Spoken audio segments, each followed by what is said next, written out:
Hey everyone, Dr. Hanisha here, and for today's Medical Monday, I'm going to be talking about why I avoid gluten completely. The short answer to that is because I have Hashimoto's hypothyroidism. Hypothyroidism is a condition where I have an underactive thyroid, and the Hashimoto's type is the autoimmune type where my immune system is constantly attacking itself. With that said, statistically, about 12% of people in the United States have hypothyroidism, and of that 12%, about 90% of them have the Hashimoto's type. So what I deal with is not super uncommon. So how does gluten take part in this?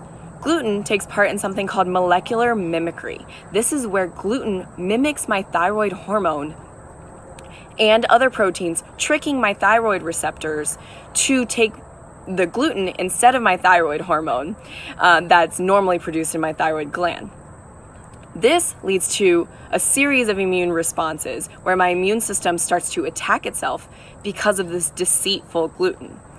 And then this leads to a number of different symptoms. And for me personally, the symptoms include things like abdominal pain, constipation, bloating, migraines, joint pain, and one thing that a lot of people don't consider or think about is that I actually end up skipping my menstrual cycle every time I have gluten.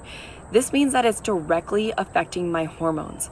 It's crazy how much this deceitful gluten can impact my body. So, will gluten kill me? No.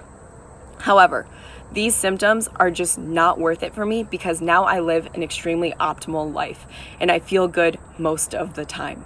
So it's just not worth it. And don't get me wrong, I have my occasional treat yourself days, and it's usually when I'm traveling abroad where the quality of wheat is much greater than the quality in the United States. And I feel like that's another post for another time. But for now, I hope this was all really helpful and informative for understanding why I avoid gluten and how it can affect people with thyroid conditions in general. All right, as always, wishing you all great health and happiness, and I'll see you next time.